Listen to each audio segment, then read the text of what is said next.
Velkommen til forsøg på at forklare Hofstedes 5 dimensioner. Og før vi går i gang med selve analysedelen, eller sådan en uddybning af interviewet, så er der lige nogle ting, som kan nævnes. En eller anden form for, vi kan kalde en signaturforklaring, eller nogle ydre omstændigheder, som har gjort sig gældende i forbindelse med interviewet. Og der har været nogle betingelser, som ikke har været optimale. Herunder uklarhed fra den interviewet om, hvorledes spørgsmålene skulle tolkes. Og dertil en generel frustration over spørgsmålenes absolutiske enten eller konstruktion.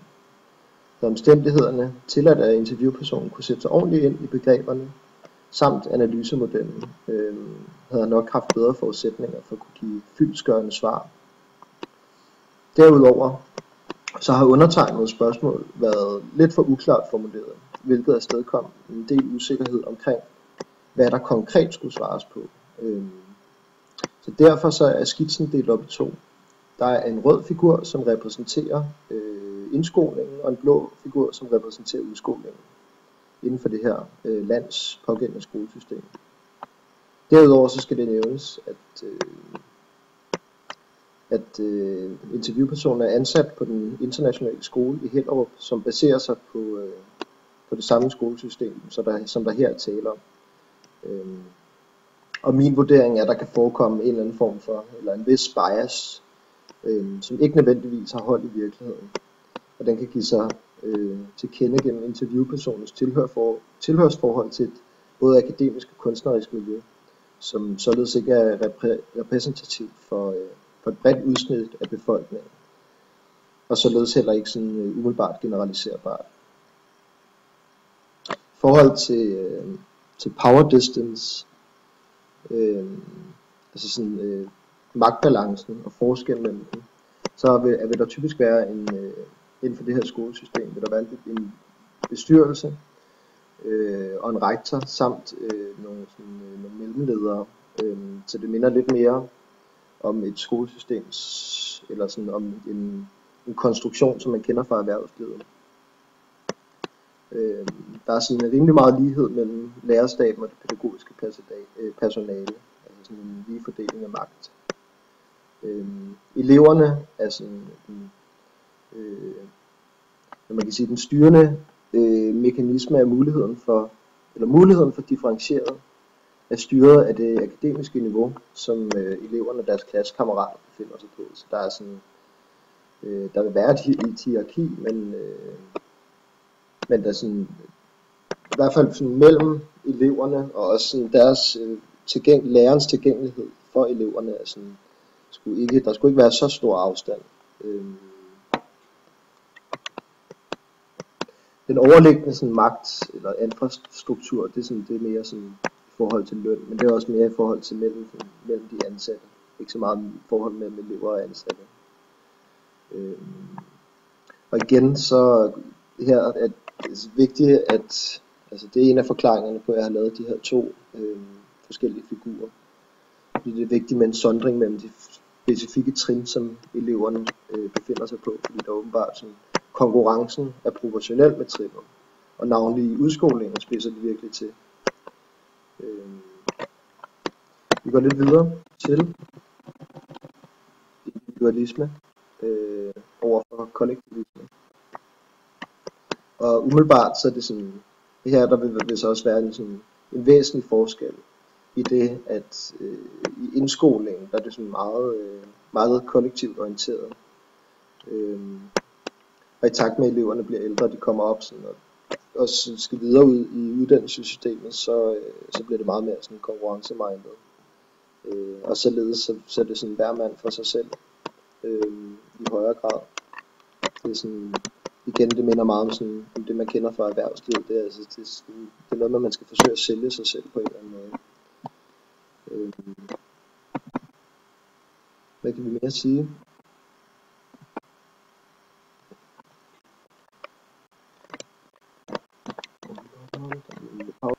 Vi springer videre til maskulinitet, stillet over for feminitet. når det kommer til sådan, værdier, som præger skolesystemet. Og der er så en ret væsentlig forskel igen i nogle af det føles naturlige, at der sådan, i indskolingen er det styret af de feminine værdier, der er meget omsorg. Og der er ikke sådan en konkurrencementalitet på samme måde, som der er i udskolingen. Det ændrer sig over tid, jo ældre man bliver, og eleverne bliver presset hårdere, jo ældre de bliver. Interviewpersonen var her sådan, lidt irriteret over begrebsliggørelsen, fordi han synes, det forhindrer, at man kan lave nogle mellemregninger, eller der kunne eksistere sådan en gylden middelvej. Jeg havde præsenteret ham for skemaet, men altså jeg ved ikke, han blev i hvert fald irriteret over sådan, den måde at stille op. Jeg tror, han synes, det var for primitivt på en eller anden måde. I forhold til sådan, begrebet uncertainty avoidance, så vil der her også være sådan en ret stor forskel i forhold til i indskolingen. Hvis vi starter med udskolingen den her gang, så minder det meget om det danske. Men man sådan, altså det hurtige omstillingsparathed, man ved aldrig rigtig sådan, hvad den næste arbejdsopgave kommer til at være, og sådan, det hele er meget projektorienteret.